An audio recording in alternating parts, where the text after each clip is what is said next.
Welcome to Babes Talking Business. Today we've got episode 30 and we have got the gorgeous Libby Crow on this show. She is a global mentor for business owners all around the world, helping them to grow their businesses and their minds. She's the founder of LC International, a marketing strategy company for digital consultants, and she's the co-founder of The Daily Shift, a personal development company for aspiring and accomplished entrepreneurs alike.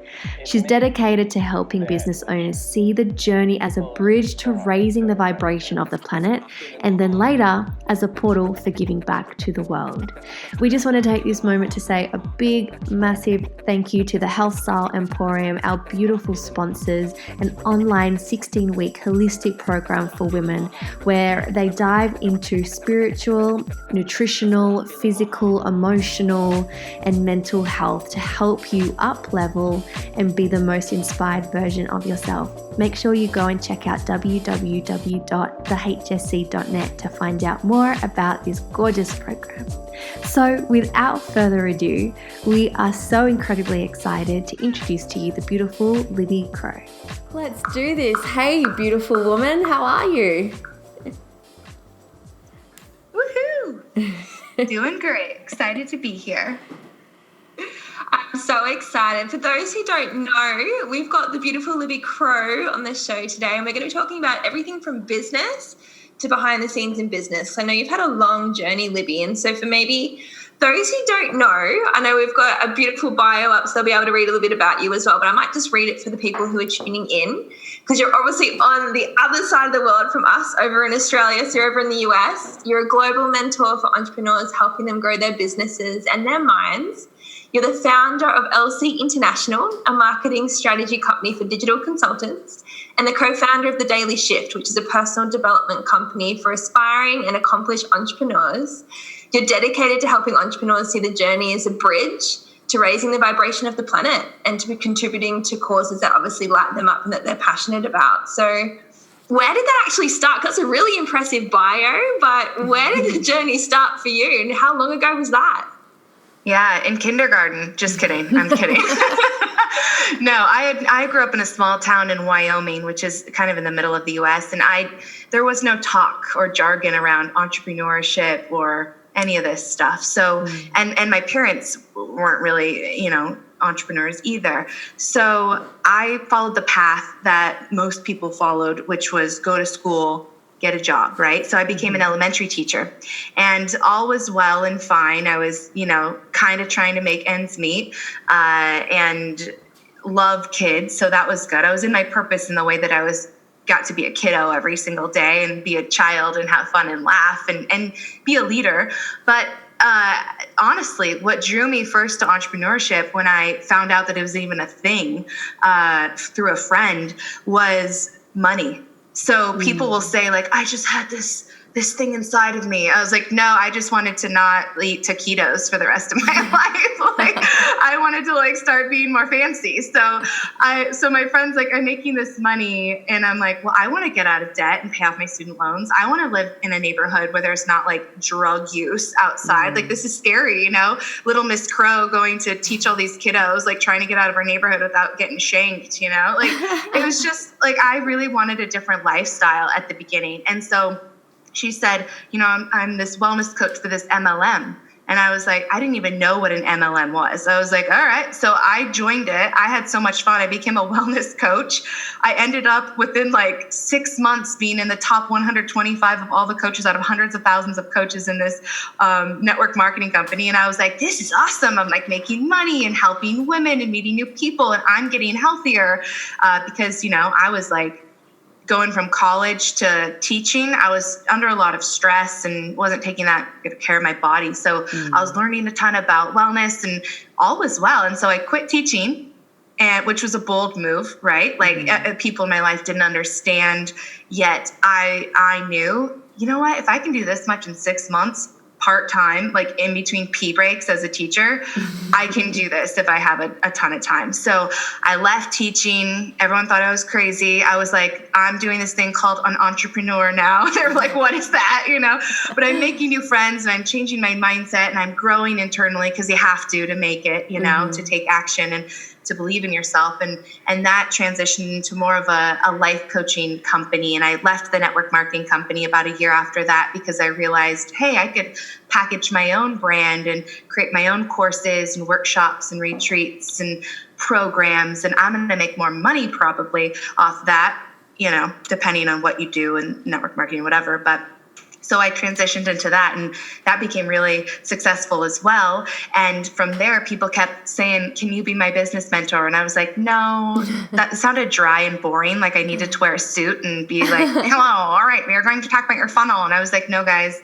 And people kept saying, but I love the way you do business. It's so real. It's so authentic. Like it just feels like it's not pushy, all the things. And I said, all right. So I started teaching some people what I was up to, and that morphed into more of a mentorship role that I'm in now, that I've been in for years, where I get to help people grow their businesses strategically. And then, like you mentioned in the bio, my husband, Scott, and I created a mindset company. He has a strategy company as well. So we came together with the sole project to help people with their mindset. So that's kind of, I call it a roller coaster without a seatbelt is what I've been on. And it's been a journey. I'm so grateful where I'm at now. It's taken a lot of work and dedication and commitment. And it's not a joke when people are like, I'm going to start a business. I'm like, hallelujah and praise to you and namaste, because you are entering a whole new world that's beautiful and amazing, but it does take, it's a different life, and a different set of skills and intentions and priorities. So that's kind of where I'm at right now, is being in it for about 7 years and being successful along the way with that achiever archetype that I got going on. It sounds like, I know you mentioned like you had that belief in yourself from the get-go. Like when you were doing your network marketing, even 6 months in while you're doing your own teaching, like you just backed yourself to make that jump. Like, you know what, if I can do this in 6 months, I could really do anything if I had all the time in the world. And I know you're mentoring a lot of women in business now as well. Do you find that you need to have that belief to be successful? Can that be something that can build? Or what advice would you give to women who maybe don't have that in them at the moment? Yeah, I think a lot of people have to see it to believe it. So they have to take a small action, see that it paid off, or see that they're worthy or deserving, or that it's working. And then it's almost like a micro step forward to the next bit of confidence or what have you. I think I probably have more of an intrinsic confidence. I'm like, I know I'm cool. I have emotional intelligence, social intelligence. I'm a good person. I'm a hard worker. Like to my core, I just know myself. Mm. So I didn't have as much of like the fear that I think some people can have around putting themselves out there. I've always kind of been like, just growing up, I was in every single activity you could be in school, every sport. Like I just kind of get my hands dirty. Mm-hmm. So I didn't really have as much of the fear around confidence and believing in myself. But I think a lot of people do, especially when you have a personal brand and you're like, hi, this is my voice. This is my face. Please love me. So I think a lot of times people just micro steps can be huge, because it's like, okay, I did that, and celebrating those. Like I think that, don't celebrate yourself once you get this amount of money or serve this many people. Celebrate the fact that you woke up and you sent an email to your list. Like that's not too small. So I think that when you get on your own team, it's easier to believe in yourself, because you're in joy and you're in celebration the entire time, and an acknowledgement the entire time. I think that's really important if you're having some fear and coming up some fear. I'm thinking about, when was I really fearful?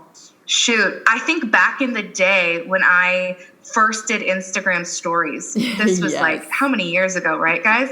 I was so nervous. I always had to do my makeup. Yes. I was like always trying to like have a cute background. I always thought I had to have something genius to say.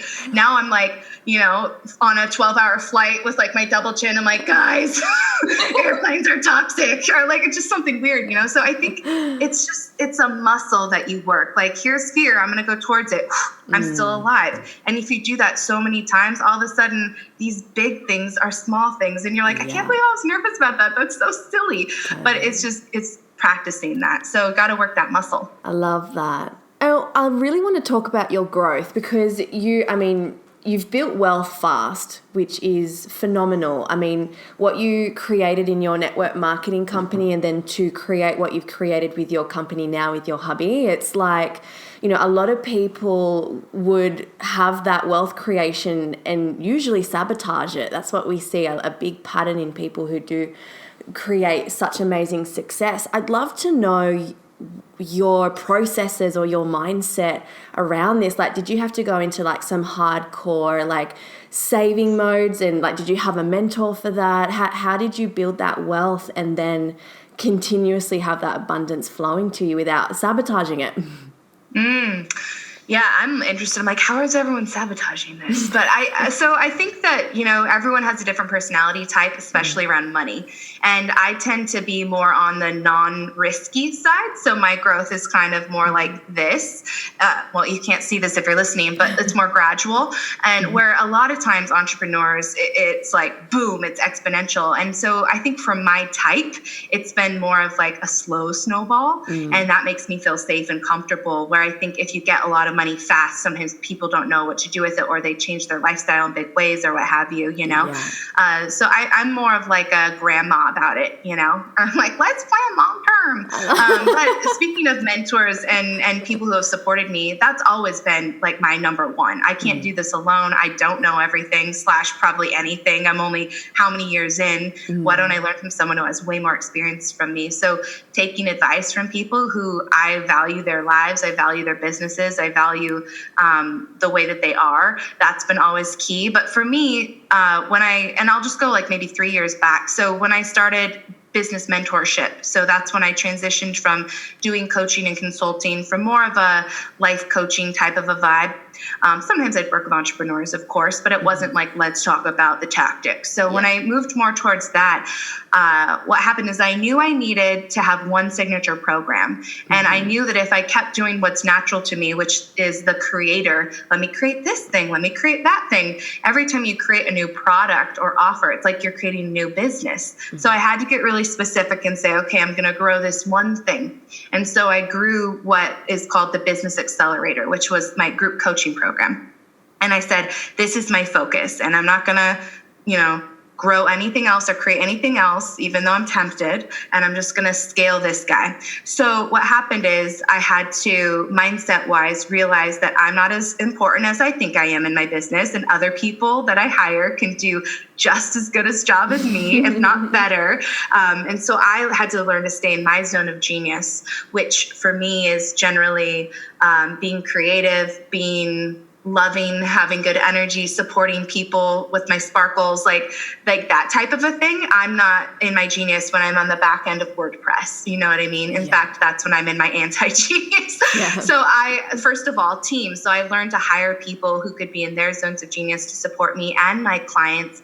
And specifically, I let other people take the reins and coach my clients with my methodologies. And that was scary, because I really thought, like a lot of people think, it's I'm the only one who can teach this, or I'm the only one that can help person get from A to Z, you know, and it's not true. If you have a methodology that works well, anyone can go in and learn it and teach. Of course, it's not going to be exactly like you, and that's okay, because you want to leave room to live your life. Like, that's a big part of why you have a business, to have a great life too. So I had to learn how to scale with a team. That was a big one for me, for ego and also for spaciousness.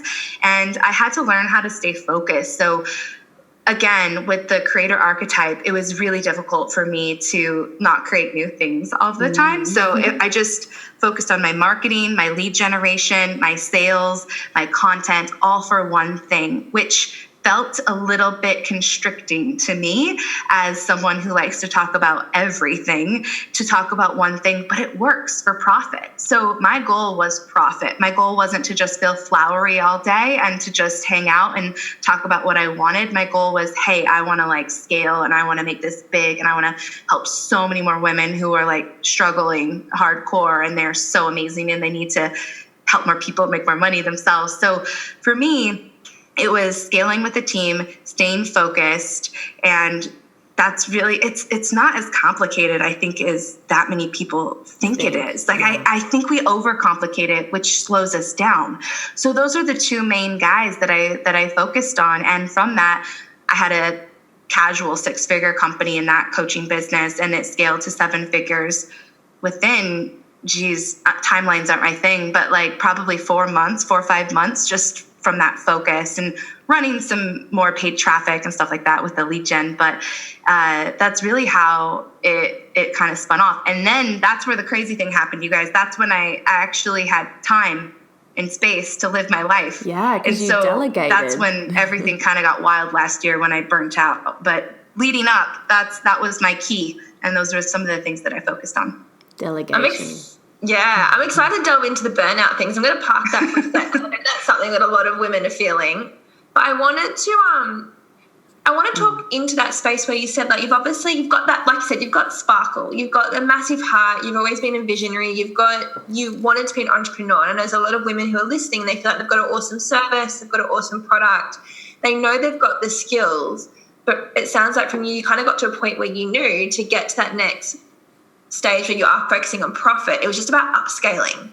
Like, how did that come naturally to you, or did you have to go and learn how to upscale with like the lead generation, or did you go get a mentor? Like, how did you go from you and coaching to this multiple 6-7 figures? Mm-hmm. Yeah, no, it was not just implanted in my DNA. Can you imagine? Oh, I'm test positive for the DNA of scaling. So this is a wild one. So I had lots of mentors and people who I'm grateful for. You know, I'm the kind of person, if you have a mentor, you didn't get what you thought you wanted, but you got something else, I'm still grateful. Mm-hmm. So I'm always grateful, because I'm always learning. But no one was really a business genius. Okay. Like, and I think a lot of people struggle with that. They're like, no, I actually need the tactics and strategies. Well, along came the love of my life, my husband, Scott Oldford, and happens to be, he's a business genius. And so, to be honest with you, it wasn't like some mentor person. It was a couple conversations with my husband. He's so brilliant. He's been an entrepreneur since he was like 7. He's like had been a millionaire since he was a teenager, like back when like no one checked if you were like 18 on PayPal, you know what I mean? So I'm just like, a couple conversations with him, and I was like, whoa, no one's told me that. I don't see anyone doing that. And he's like, yeah, because no one's making money and no one's scaling, or everyone's struggling. And I'm like, whoa. So a couple combos with him, I learned all this stuff. Boom, put it into place. I tell you, I am like his biggest spokesperson. I'm like, you guys, a couple dinners with Scott Oldford and your life will change. So honestly, that's really what helped. He was such a catalyst for me. And for a while, I felt a little weird about that. Like, is this weird? Like, my husband's kind of helping me. Is my independent nature didn't like that. Like, you know, I want to be the one that's teaching him stuff, not him teaching me. That was the paradigm that I'd been in relationship in the past. Yeah. And I was feeling very vulnerable, receiving, whoa, you know, I don't know it all. Whoa, you know, I'm learning a lot. This is weird. I'm nervous. I feel awkward, you know, but I tell you, I'm so grateful. And so, yeah, his expertise in growing lots of 7-figure companies really impacted me, because I, like I said, don't have the DNA for running paid traffic. Totally. Do you know what I love about that? So both Lauren's hubby-to-be and my hubby, they both have their own companies, and they're both very successful in what they do. And we were just chatting recently about how we're so lucky that our men in our lives are so incredibly intelligent when it comes to business, because Loz and I, like, we started business together and we totally winged it. Like, it was like, oh, I just had a chat with Maddie, and Maddie said this to me, and Loz would be like, oh, Dan, like, he's like really innovative. He just thought of this idea, and together, like, we've built this empire. But I love that you and your hubby, Scott, have that same relationship. And I guess anyone who's listening, if you have, even, it might not be your partner, it might be your brother, it might be dad, it might be just a mate who is male. I think that male energy coming into business, especially us females, is really important. I think there's something really, really special about that. And I know that you really love to talk about masculine and feminine energy too. So I guess my next question for you is kind of going into that. How do you sort of balance that masculine, feminine within yourself? Because that's definitely something I think a lot of women have trouble with in business. Agree. Yeah, I'm learning, I tend to be more of the person who is polarizing, or the pendulum swinging from one side or the other. So I'm either hardcore in the masculine and learning everything about that, or I'm hardcore in the feminine and learning everything about that. I think hardcore in the feminine is an ironic thing to say. I just noticed that I'm softcore in the feminine more so. But I noticed that I have to go to edges to explore where my harmony and where my balance is and what actually works for my physiology and my soul and my mind. And so for me, talking about that burnout point. So I grew and I had all this time and space. And usually, I guess what people would do with time and space when they scaled a company and they had to work an hour a day is luxuriate, right? Mm-hmm. Not Libby Crow. My whole body, from being maybe anxious and stressed forever. When you're kind of anxious and stressed, you don't know you're anxious and stressed because you're used to being anxious and stressed. Yeah. I think that's kind of been my MO since I was little, and so what happened is all this time and space, which is the feminine, just led me to kind of collapse. My body realized, oh my gosh, we're not in fight or flight anymore. Oh my gosh, we're safe. We're good. Yeah. And so it kind of just burnt out. I guess the adrenals were like, game over, we're done, and I'm like, oh, can't get out of bed. This is alarming. And so I was kind of scared, but I realized, doctor stuff, functional medicine, blah, blah, blah, blah. I'm on that journey right now. But what I realized is, holy cow, I've been in the masculine and the doing and the achieving and correlating success to my worth and my lovability and my significance my entire life. And of course, I knew I was lovable and worthy without my success, but did I really, but did I really? So this feminine push that life has made me do has been difficult, uncomfortable, and really beautiful.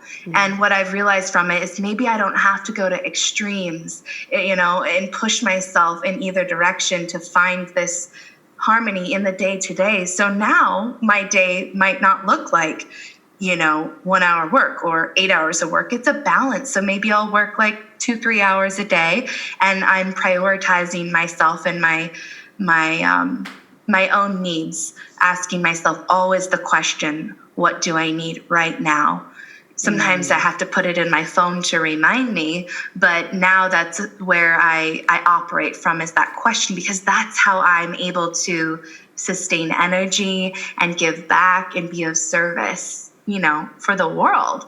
It's not just myself and my family and my friends. So it's been a journey, and I'm still learning so much. I imagine each year that goes by, I'll be wiser and wiser around this whole femme-mask, yin-yang situation. For sure. I know, because it's hard, isn't it? Especially because as entrepreneurs, we do have that mindset where we want to succeed, and we're constantly looking for that challenge. And I also know tell me if I'm wrong, but without that masculine energy that's pushed you to strive over the last years, do you think you'd have the success that you'd have without having that that force behind you? That's the golden question, right? And people ask me that all the time. Libby, do you think that, I really need to not hustle, or should I be more feminine in my business, or do you think I should hustle? One of my friends, you guys know Lori Harder? You guys know her? She's so sweet. She's amazing. She'd be great on your show. She and I were talking on her podcast about the same thing. She said, what do you think? Same question as you. Can someone succeed without the hustle? I think here's the deal. I think the fact that we're all talking about the fact that we're burning out, or we're tired, or we have whatever health issues, I think we're bringing light to this whole movement that, hey, we can grow, and maybe we can even grow fast while still taking impeccable care of ourselves. I will say that to take action is a more masculine energy. And in business, often it's taking action. So, I mean, I don't know. I love giving things percentages. If I could go back, maybe I do like not 90-10, 90 masculine, 10 feminine. Maybe I do like 60-40, and maybe I'd still have the growth that I had. It's hard to say. And I think different personalities, different people operate in different ways and can sustain in different circumstances for certain times. But I would say for me, I mean, I don't know if I would have been able to take that action if I was in a more feminine place per se. And people might argue and say like the being is what creates the doing, whatever. I think I'm still more on the 50-50. I like the doing and the being. I like a good combo pack. I like a good balance there. Yeah, I think we spoke about it on a previous episode as well. I think the word that we used was strategic imbalance. I know for Shannon and myself, we're really about, we love that feminine energy, and we spend most of our weekends in that. I know we have but when it comes to business, we do it in seasons. We try and explain to the girls that we're mentoring as well, like if you're putting the work now, it's not like it's going to be like this all year or even for the next 5-10 years. There might just be a season where you're like, all right, I'm planting the seeds for the next 3 months, and the next 3 months I'm going to water them. So you get to have, and that's what I love, I think, most personally about being an entrepreneur is you get to choose what season you're in, and you get to choose when you want to pump up the gas. So at the moment for me personally, I'm like, I'm all in my business, but it's only because I get married in December and I'm going to be in my feminine energy December and January. So I'm choosing what season I want to be in. Like you said, you can't be in that all year round or for the next 5-10 years because you will burn yourself out, and our bodies aren't made to do that. Yeah, I love talking about seasons as well. One of the pictures in my mind that I think of is a tree, and a tree in winter loses its leaves. It's not growing. It's just kind of, I don't know. There's a plant word for it. I'm more of a street smart, not a book smart person with words, but it's like not a top. It's like a top, which I don't even know what the word is, but it's when the tree's not growing.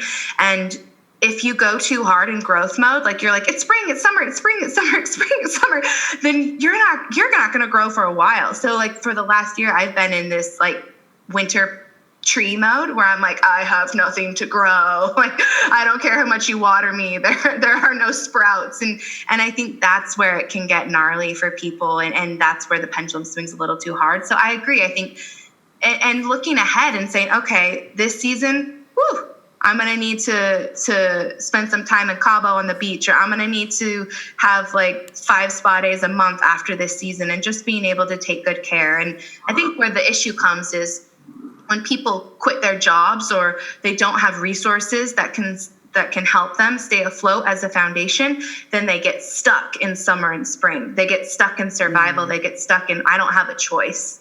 And I think that's where a lot of people can be. And I think that's where it gets a little bit scary in terms of a health issue, is that stress and anxiety of survival. Just, it's like, it takes a long time before you feel chill. Totally. And even after that, people usually aren't just chilling unless they've invested in a certain way and, done whatever. But I feel like the people who are listening to this, there's going to be some time before you're just chilling for you're just straight up chilling for a while. So yeah, I think, totally. I think making sure you're taking care of yourself and your resource is so important. So this doesn't happen as well. Absolutely. And I think as well, in startup phase, it is going to be hustle. Like, I think a lot of people are demonizing the word hustle, but we have to remember business and entrepreneurship isn't, I'm just starting a job and I'm going to clock in, I'm going to do my 8 hours of work, I'm going to clock out, I'm going to go home, I'm going to cook dinner. Like, that ain't entrepreneurship. Like, there's a lot of pushback to hard work, I think. In the beginning phases, like, Loz and I, we started our business in our like little study nooks, and, I think if you have that ambition and you see that this is a long-term thing, that little bit of grind in the beginning is just what you need. It's like that little secret sauce that you sprinkle on top. And then, like you mentioned, cycles, like be really mindful of a time where you can take a breath and take a step back, and then that strategic imbalance, dive back into it, like Loz has mentioned she's doing right now, and then pull back. And I think that is very smart business.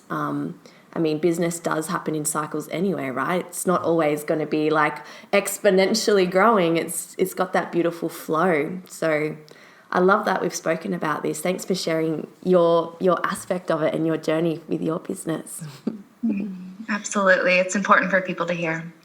Yeah, and I know a big mission behind the podcast was to get rid of like the glorified posts where they just see these people who are traveling and life looks amazing and they actually know what business looks like behind the scenes. And so if I know a lot of girls who do listen to the podcast, lots of them are successful in business, but a lot of them are either wanting to get into business or are new to it. They're in their first year or two. I'd love to know, just so they can know they're not alone in what they're going through. When you did start, what did your days look like in the first year or two? Like, where were you spending it? How long were your days? Quit? Yeah. Oh my gosh. By the way, traveling and working is awful for me. So I'm a highly sensitive person, like HSP. And when that much stimulation is going on, that much change, it's so hard to focus and for the brain to be able to like follow through on things. I did it for 6 months with Scott, and I like, that's probably really what burned me. I was like traveling. Anyway, props to the people who can do it, who are thriving with that, not Libby Crow. So when I look back, I was obsessed with my business. Like, it was air to me. I was so into it. Number one, I was learning so much. Like, every single day I was like mind blown. You know, everything I was learning, just not even strategically, but interpersonally. Like, I was, you know, getting my full dose of personal development every single day. I'm like, whoa, I was in the matrix. I'm waking up. This is crazy. So I was obsessed with it because it felt good, and because I was helping people, and because it was like I finally had a vision for my life that made sense. So, you know, when I was teaching, it looked pretty different than when I quit. So when I was teaching, wake up in the morning, I would run my coaching groups on Facebook. I'd check my Facebook group, post in it. I'd reach out to like 15 people to start building relationships with people, see how I can help them. And I would check my emails, and I'd go teach. And during lunch, I would have like 20 minutes. I'd check in with my group. I'd reach out to people, have conversations, schedule sales calls. I'd go home, I'd work out, I'd eat dinner. I'd check in with my group. I'd like every single moment I was like, okay, and then I'd learn, like I'd buy a course or I'd watch somebody's YouTube or whatever. I'd never listened to podcasts until this year, if you can believe it. I know, super wild, but I didn't listen to podcasts. So I would watch whatever and then repeat. I was like a machine, but it didn't feel like, I didn't feel like, oh, I'm a hustler. Like, I didn't even know that was a thing. I was just having a good time and learning a lot and helping people and just loved it. And then when I quit teaching, it was actually a little bit harder at first because you have all this time and you're used to doing things in short amount of time. So then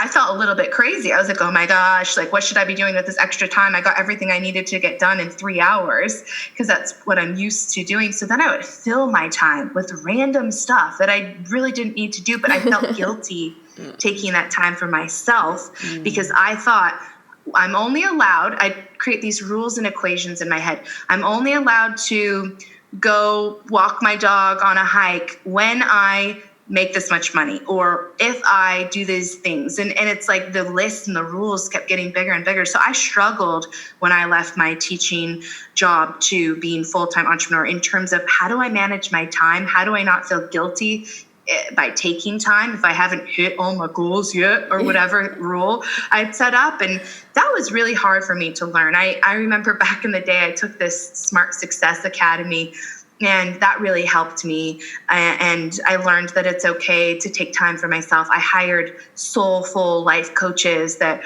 you know, helped me work with my own self-talk, and that really helped. But again, I lived and breathed my business. It was all I really cared about. Like, I was in relationships, but like, meh. You know, and I was like a dog mom, and of course, like always number one dog mom, but I was really just like, my business is my life, and it didn't seem hustly. So I think when you're feeling hustly, maybe there's something off because it felt good. And maybe people judged me as like, she's so into that, or she's so obsessed. I don't even know, because I was so into it. I was so focused. So I would say that for me, the hardest parts were learning to work with myself and give myself grace and give myself time to live outside of my business in the first year or two. That was really difficult for me, and to learn not to be so hard on myself, because online you might see someone, I had my first, $50K a month. And they're like, I started my business 4 months ago. And you're just like, what the fuck? Like, I've been working hard. What is this chick doing? And then you compare. So there was a lot of comparison in that first couple years. Now it dissipates. It disappears after a while. But I definitely had that. And I was hard on myself, really hard on myself around comparison to people's external success. We don't know if that stuff's true. Sometimes people post stuff and it's like, you got to read between the lines, and you also can't compare your own journey. So those are some of the things that I struggled with. A lot of crying, a lot of feeling like I want to give up, a lot of like, am I psycho? I should just go work at anthropology and quit. This is insane. Why don't I just like find a billionaire husband? Like, I would have crazy thoughts. Like, honestly, I was just like, this sucks. Like, but at the beginning too, I wasn't well resourced. Again, I went from teacher with a ton of debt to like, hello, what's personal branding? So I was in the back end of everything. I was figuring everything out on my own, and so it wasn't cute. At all. I will say that again. It just wasn't cute, and it was difficult. And I just kept going because there were examples of people I saw, and I said, I can do this if they can. And so I kept reminding myself that I'm capable and I'm willing, and I'm the kind of person that will show up for myself and for other people. You got to have that integrity. And also, once you pop, you can't stop. It's like when you find out that this is a thing, why would you want to not like take control of your life and do something amazing that feels good and be on to an adventure and a vision every day? It's kind of like you enter a magical world that you can't turn back on. So you have those moments of despair, and then you remind yourself it's going to be okay. I had some dark times for sure. Like it gets hard sometimes, and yet put a good community around you. Hire coaches that you can be vulnerable with, share authentically with your peers and your friends and about what's going on. Don't feel weird. They're probably feeling the exact same way. They just didn't say it. You have to say it first, maybe. And it'll be all right. You're going to survive this thing. I love that. I just, what I love about what you just said, I think just surrounding yourself with people that are able to support you with where you're at, because let's face it, starting a business, you have to be batshit crazy to want to do We're it. the wild ones. Yeah. It's true. So you need that support system. You need that support system around you. Yeah. And the vulnerability, right, that it takes to say, hey, like I'm struggling, or even to talk about money. Like, hey, I had a really hard month financially. Like, you have to build that tribe where you feel so comfortable sharing things that are super awkward turtle, that you feel like you're melting into a puddle of doom saying out loud. That's even if it's not, even if it's not a paid mastermind, but it's something local. There's so much around Venice Beach. I don't know about you guys where you live, but there's so many cool little get-togethers, and you can find your people from those little things. And that's what will help. I mean, my goodness. It can be isolating, so you got to do everything you can to not feel isolated. Yeah, so many golden nuggets in this episode. I'm so grateful that we got to have some soul chats with you. I'd love to know from here, what's your definition of success, and what's your future vision for you and your brand? Yeah. Oh my gosh. My definition of success has changed so much, probably every month, right? That I get older. I'm like, oh, no, not that. These days, success to me is peace, like peace and joy. These vibrations feel so good to me. And so a lot of that means abundance. Like what creates peace? If we go deeper, like abundance, service, growth, nature, quiet, healing, self-care, like all these yum things, right? And then joy, that's like connection, friendship, sisterhood, thriving in my marriage, and all these things. So those two vibrations are my version of success right now. And specifically to me, success looks like, it sounds so silly, but just knowing that my purpose doesn't have to be some wild thing. Everyone's on the search for their purpose. And it's so funny because it's just to be, it's just to love. It doesn't have to be like, I help blank do this so they can that. That's my purpose. Yeah, I've made it, right? It's more so, okay, I'm successful because I know me being is enough. So that's kind of more on the journey I'm in. It sounds a little hippie, but it's really where I'm at and what feels good and what I've learned. So that's Libby land in this moment. Love it. Oh my goodness. Thank you so much for your time, Libby. I have written down so many notes. I'm going to have to listen to this episode over and over again. So I just wanted to say thank you. We're so grateful for you. We love what you've created. And I just love how you bring it with your personality and so much authenticity. You really have served us in so many ways today. How can we serve you? How can our audience find you? Where can they connect with you? Yeah, well, you two are treasures. Oh my gosh, talk about good vibes. I wish everyone could feel what I'm feeling. You guys are the real deal. Thank you for having me. I'm really easy to find. No one really has the name Libby Crow. So it's at Libby Crow on Instagram, and my website's libbycrow.com. Crow like the bird. Love it. We'll make sure we pop that in the show notes, guys. You can click on that. But thanks again, Libby. And just know you've got some soul sisters from Australia cheering you on and supporting you here too. Woohoo!